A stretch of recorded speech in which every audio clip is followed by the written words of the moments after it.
Hey guys welcome. और इस video में बात करूंगा कि कैसे रिश्ते बनाए मोंगो टीवी में दो डॉक्यूमेंट के बीच में रिलेशन कैसे बना सकते हैं, इसके बारे में बात करने वाले हैं। तो अभी तक आप देख रहे थे हमारे पास जो भी एप्लीकेशन में काम हो रहा था सिर्फ और सिर्फ डेटा को सेव करने का हो रहा था। और ये डेटा कौन सेव कर रहा है, यानी ये नोट्स कौन क्रिएट कर रहा है, इसका कोई डिटेल हमारे पास नहीं था। यानी ये चीज़ कल को अगर मैं चाहूँ कि यूज़र के बेस पे करूँ कि एक यूज़र ने अपने नोट्स इंसर्ट किया और उसको ही दिखे, तो ये मैं नहीं कर सकता। क्यों? क्योंकि मेरे डेटा के पास कोई ऐसा डिटेल नहीं है कि किसने उसको इंसर्ट किया। यानी हमें यहाँ पे एक और कलेक्शन बनाना पड़ेगा जिसका नाम रहेगा यूज़र, और उस यूज़र का डिटेल मुझे कहीं ना कहीं इसके साथ कनेक्ट करना पड़ेगा।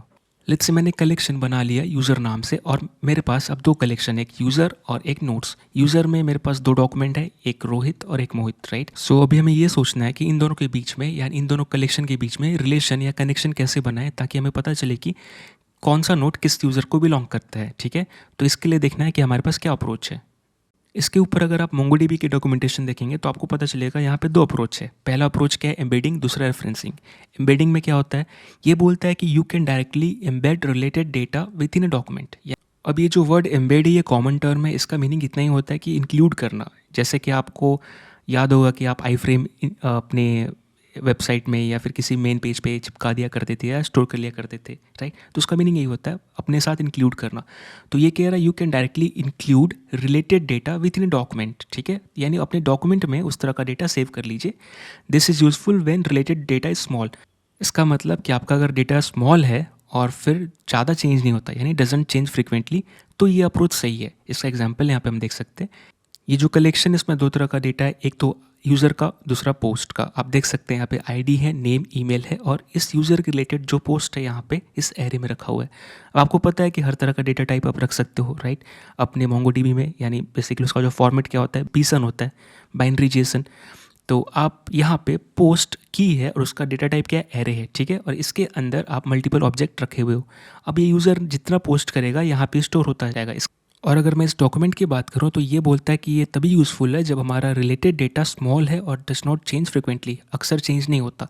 अब इस सिनेरियो में रॉन्ग चॉइस है, क्योंकि अपना डेटा ग्रो होगा, यानी पोस्ट ग्रो होगा। और आपको बता दूं कि यहाँ पे लिमिटेशन है, एक कलेक्शन के अंदर आप एक सर्टेन अमाउंट ऑफ मेगाबाइट तक ही आप डेटा ग्रो कर सकते हैं। इसका लिमिट कितना है? 16 मेगाबाइट MB, ठीक है। उसके बाद आपको प्रॉब्लम होगी।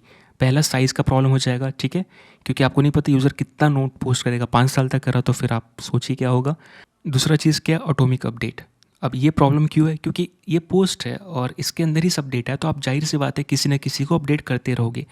तो जब भी आप अपडेट करोगे एक कंप्लीट पोस्ट में से किसी भी ऑब्जेक्ट को, तो ये इनफिशिएंट है, यानी यहाँ पे ये उतना अच्छा काम नहीं करेगा। क्योंकि इसके लिए उसको ज़रा सा भी चेंज के लिए इस जो भी डॉक्यूमेंट है इसको कंप्लीट रीराइट करना पड़ेगा विथ एरे चेंज, ठीक है। तो आप समझ रहे हो, एक छोटा सा डेट भी चेंज किया तो कंप्लीट कलेक्शन का जो डॉक्यूमेंट है, जहाँ भी ये डॉक्यूमेंट होगा उसको रीराइट करना पड़ेगा विथ ऑल द डेटा, ठीक है।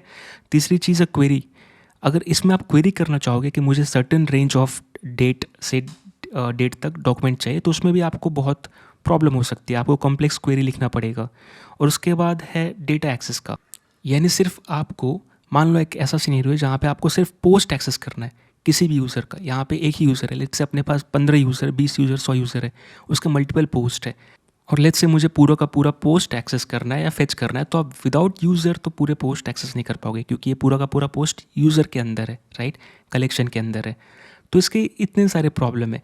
तो ये तभी सही होगा जब इसके अंदर का डेटा चेंज ज़्यादा नहीं होगा। एग्जाम्पल के लिए आप मान लीजिए आप यहाँ पे बुक का कलेक्शन है, इसके अंदर बुक के रिगार्डिंग डॉक्यूमेंट्स है, तो उसके अंदर ऑथर का नाम है, राइट, उसका। तो आपको पता है कि एक बुक का ऑथर वही रहेगा, राइट, जब तक कोई और नया नहीं लिखता, तो उसका चेंज नहीं होने वाला मोस्टली। तो वहाँ पे उस केस में सही है, लेकिन इस केस में सही नहीं है। तो अपने पास दूसरा चॉइस क्या है? रेफरेंसिंग। रेफरेंसिंग में क्या बोलता है? In this approach you store references to related document using their unique identifier IDs, ठीक है। यानी कि आप उस रिलेटेड डॉक्यूमेंट में एक यूनिक ID जो भी है उसको स्टोर कर देते हो, ताकि आप उसको रिलेट कर पाओ, ठीक है। अब इससे क्या फ़ायदा है कि आप इसको फ्रिक्वेंटली अपडेट भी करो तो कोई प्रॉब्लम नहीं होगा, आपका डेटा कितना भी लार्ज हो तो भी प्रॉब्लम नहीं होगा। अब यहाँ पे एग्जांपल देख लेते हैं। अब लेट्स से ये मेरा पोस्ट है, ठीक है।